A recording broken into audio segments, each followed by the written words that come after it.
মানব গ্রহকে নিয়ে অভিষেক বন্দ্যোপাধ্যায়কে বলতে হচ্ছে, এই ভয়টা খুব ভালো লাগলো।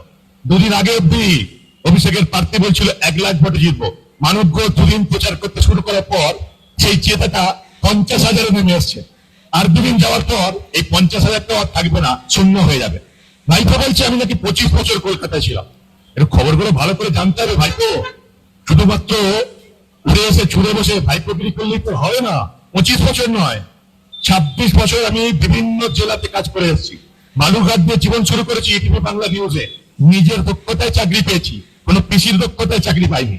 বালুরঘাটে কাজ করেছি, পুরুলিয়াতে কাজ করেছি, আসানসোল দুর্গাপুরে কাজ করেছি, বাঁকুড়ায় কাজ করেছি, মেদিনীপুরে কাজ করেছি, কলকাতায় কাজ করেছি। মেমারিতে চাকরি থাকলে এটা করতে হতো না। সাংবাদিকতা করেছি ভাইপো। 2011-এর পরিবর্তনের লড়াই লড়েছি।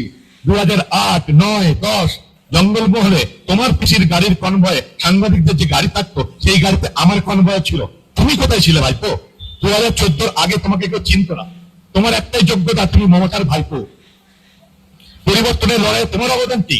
শূন্য। 2014 থেকে পরিবর্তনের সরকার 2011-তে আসার পর 3 বছর পর তুমি উড়ে এসে জুড়ে বসেছো। তোমার কোনো ভূমিকা ছিল না পরিবর্তনের লড়াই। কোথায় ছিল তখন তুমি?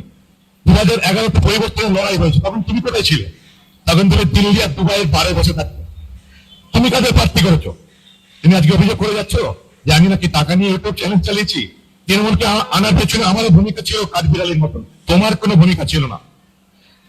আর যারা টাকা নিয়ে দলের প্রার্থী ঠিক করে তারাই সবাইকে ভাবে টাকা নিয়ে কাজ করেছে। আমি জানি না তুমি কাদেরকে টাকা দিয়ে প্রার্থী করেছো।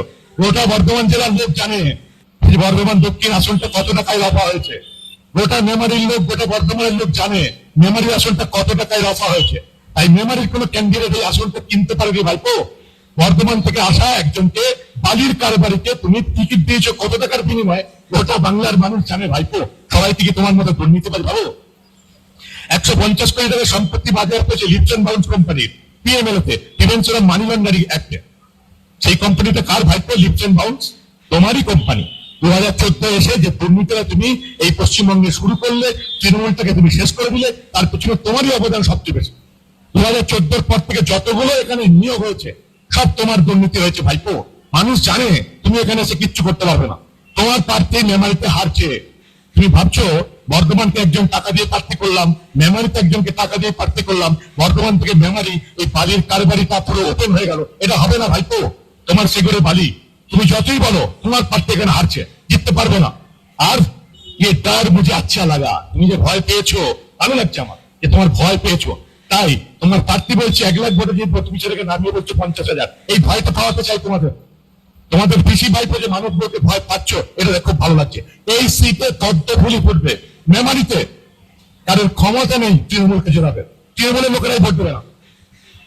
বহিরাগত বালির কারবারিকে তৃণমূলের লোক ভোট দেবে না। মেমারির মানুষ একজন বালির কারবারিকে ভোট দেবে না। মেমারির মানুষ শিক্ষিত মানুষ, এত বোকা ধারা নয়। কি করে মেমারির প্রার্থী তোমাকে টাকা দিয়ে চাইয়ে পেয়েছে, সিট পেয়েছে, সবাই জানে। তুমি তোমার প্রার্থীকে জেতাতে পারবে না মেমারিতে ভাইপো, নিশ্চিন্ত থাকো।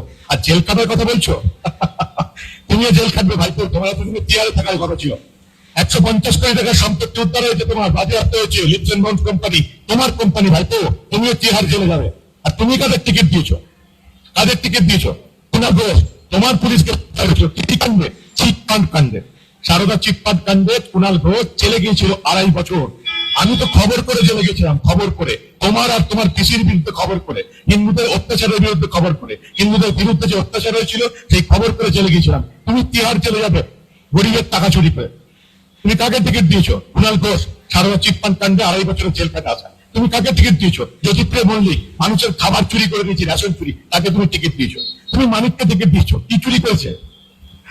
তাই তো তোমার মিথ্যা কথা আর কেউ খাচ্ছে না। গোটা বাংলার মানুষ জেনে গেছে তোমার কোনো যোগ্যতা নেই পিসির চামচাগিরি করা ছাড়া। মমতা বন্দ্যোপাধ্যায় তোমার পিসি, তোমার একটাই যোগ্যতা, তুমি আমার কোনো যোগ্যতাই আসো না। পরিবর্তনের লড়াই আমি ছিলাম, তুমি ছিলে না। মানুষকে জাগানোর লড়াই আমি আছি, তুমি নেই।